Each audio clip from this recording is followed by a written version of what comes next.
Hello, my friends, Evolutionary Energy Arts family. Hello, welcome back. I hope everybody is having a great day. It is a changeable day where we are today, which is not where we were yesterday and maybe not where we'll be tomorrow, but that's all good. It's all okay. How many people do you think are truly happy? When we look at our lives and we see the way that we are kind of relegated to following patterns, to just falling in line, so to speak. You know, she really doesn't look too happy.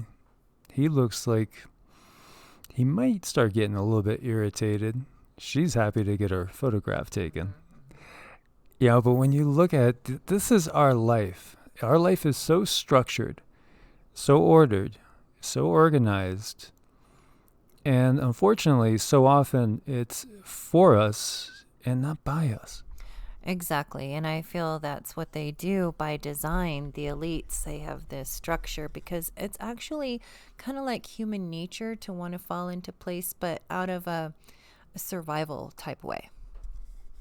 Yeah, and you're touching on it's human nature to kind of fall in place. Well, we should come together. That's the bottom line, and recognize that we are part of something larger, which is very, very true. When you look at the human body, for instance, and the microbiome, there's so many different cells working together. There are some bacteria and viruses that are not necessarily working for your betterment, but there are a lot of beneficial bacteria in your body that your body would not be alive if it wasn't for them. But what we have is a herd mentality. As you see here, welcome to herd mentality. Population, nearly everyone. It's easier sometimes to just fall in. I think a lot of people out there are somewhat awake, are ready to discover their own unique expression of source that lies within all of them. Source, God, prime creator, the great spirit. It's okay to use more than one term. It's okay to respect a different person's term, but choose to do your own term. Because otherwise, then you're not being a unique expression of you, and you're falling into being one of the herd. And we see this mentality all across the globe. As right now, people are rallying to different causes. They're riled up because they know something's not right. And in many cases, somebody might say the whole world is not right because of this. And somebody else will say, no, the world is not right because of that. And then often what happens is we're divided into these different camps. And it leads to unrest. And we do have a society that is in a great state of unrest right now. And it's boiling over. It's like, you have the tea kettle on, and you could hear that thing whistling like crazy. And pretty soon, that water is going to be all boiled out. And then the tea kettle is ruined. Too often, we just go along with what is put out there for us. Different belief systems, be they religious or political or social economic even. Are you someone that believes in a laissez-faire economy? Are you someone that believes in socialism? Are you someone that is an anarchist, perhaps? Too often, we are restricted by labels. The labels hold us down. Well, they're very good about giving us our choices that they want us to choose. So, Conformity. When people are free to do as they please, usually they imitate each other.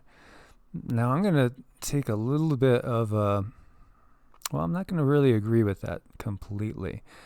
I think it's really fear. I think it's fear that drives people to conform. Fear of looking like an outsider, fear of not being part of something. Because we have an inherent need to be a part of something. Think back to when you first went to school. Weren't you searching for a group? Weren't you searching for at least one or two other kids that you felt like you could resonate with, vibe with, understand, get to be friends with? And if you could find that, okay, I feel a little bit better because I got somebody here by my side. It's fear that drives us to conform. And the opposite of love is not hate, it's fear. So are decisions made out of fear good? Are they really decisions that are made for our betterment? Are they really things that are going to bring and raise up the consciousness on this planet? You know, it's so easy to see how one size fits all, and they try to make it that way. They try to get us all to just fall in line, and you could fall in line with the left, you could fall in line with the right, you could fall in line in many different ways, just as long as you conform. Fall in line. You know, I mean, this is a pretty ominous picture that we're looking at, and it might not be too far off from reality. So, in other words, they get us to choose this or that. And, you know, it's just like the old, you know, used car salesman techniques, you know, where they will show you one car and then another and, you know, say, well, which one do you want? You know, because all they really want is for you to buy from them and not think that you have any other choices. It's a sales technique. We see this in politics as well, either or. How about thinking out of the box? We need this world to think out of the box because we're completely in a box. Again, conformity, being part of something. Now, it's wonderful to feel a unity coming out of love, coming out of, you know, true selflessness. That is a beautiful thing to feel. And we could feel that in churches and mosques and synagogues and other get-togethers too. Like I had shared with you guys, you know, one of my favorite things to do was to go to these gatherings where we would do combinations of mantras and songs and just playing music, and it was interdenominational. We had people there from all the different religions, and even people that were not really even religious, but just more spiritual, or just wanted to feel a good positive vibe. And that is wonderful because there are saints that come out of every tradition, and so that's not relegated to any one dogma. So the key to personal growth is realizing the shell game that's going on in life. And, you know, it's in so many ways, it is a con to get us to give away our power. It is, and they're really good at it. And they also use our inherent laziness against us too. They have all these things at the store that maybe we don't want to make at home, so it'd be so much easier just to grab it off the shelf and have it instantly. So there's many different ways they do this. Okay, so my father was a Dallas Cowboy fan, and, you know, I grew up mostly in the 70s and 80s. And, you know, the number one adversary was the Steelers, and in also the 49ers later on in life, you know, with Joe Montana and everything. And so when Cindy and I were up around Mount Shasta, we were in a small little place that had a pool table because we like to play pool. And it was like a sports bar type thing, but small, very intimate. Everybody knew everybody. And so there was a 49er game going on. And, you know, they were playing, I think, the Saints. And honestly, you know, I didn't care who won, really. Although as a kid growing up, because I was a Cowboy fan, couldn't stand the Steelers, couldn't stand the 49ers. Yet being there in that environment and seeing all these people so passionate, you know, the 2 hours we were in there playing pool, I found myself starting to actually root for them and pull for them because of the energy of the people in the room. Even though, you know, this was never a team I would, you know, root for. And this is one of the things I love about moving around and experiencing new places, and especially going into small little places and feeling what the locals feel. I've done this too, you know, living in Ohio and in South Carolina, different places, and going into the local haunts and watching a local football team, you know, most often at the collegiate level, and getting so pulled into it because of, you know, the excitement of the people there. Well, we could also get pulled into things in a negative way too, to where we are giving away our uniqueness, our ability to think for ourselves and express ourselves as we want to.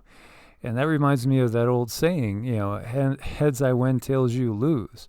Because as long as you're just going along with one of the couple choices that we're giving, one of the things that is accepted in society, handed on down from on high, as we've talked about so often, then again, it is. It's heads I win, tails you lose, because you're not being a unique expression of yourself. So often people develop dis-ease, which turns into disease, because they're not living their life's purpose, because they don't even know who they are.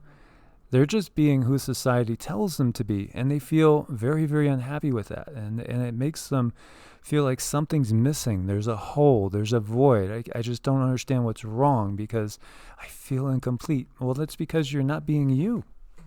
Yeah, they use that one too, and they let us go to these schools that they've provided us and learn all of these things that they want us to know, and that's another way of being conformed. But I don't know about you guys, but a lot of times I was that kid in the class that I thought I knew the answer.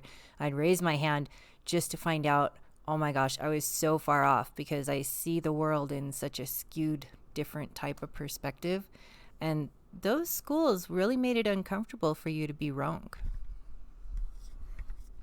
Yeah, I was the kid that always sat in the back, and knew the answers, just was like afraid because I didn't want to stand out.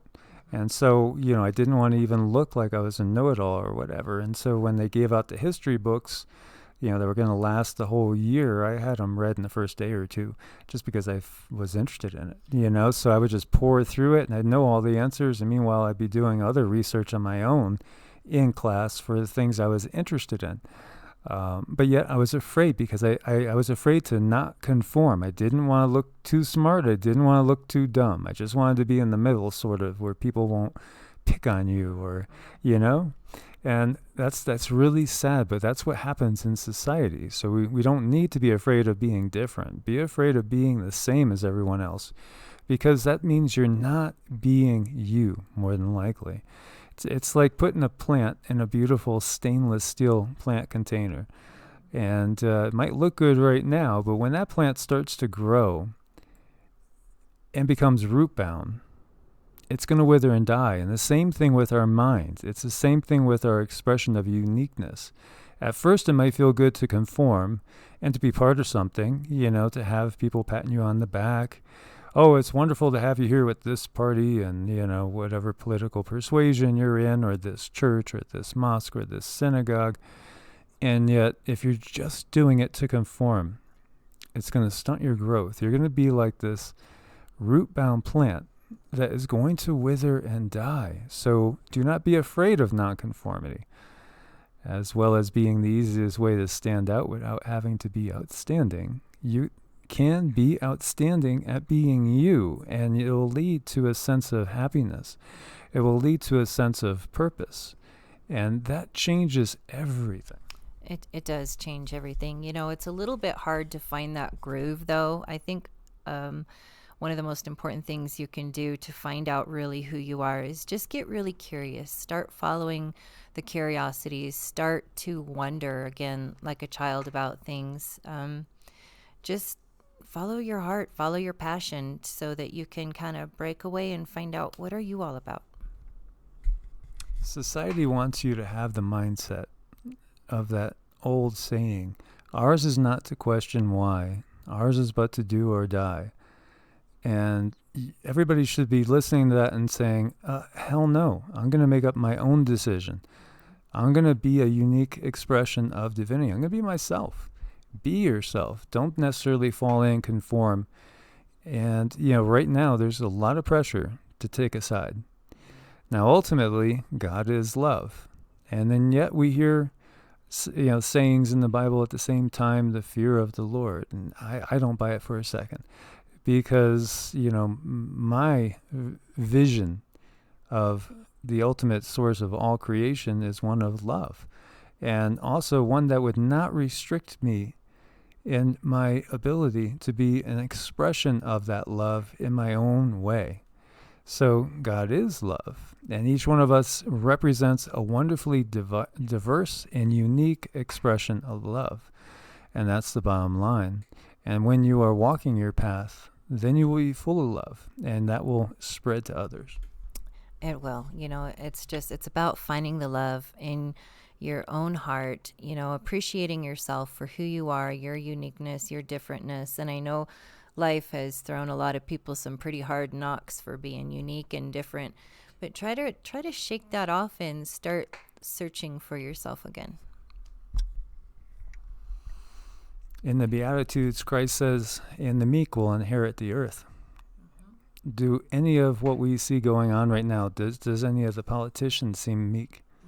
Do they seem meek? So who's going to inherit the earth? Those with love in their heart. As always, my friends, thank you for your support on Patreon and Ko-Fi. God bless and namaste. Namaste.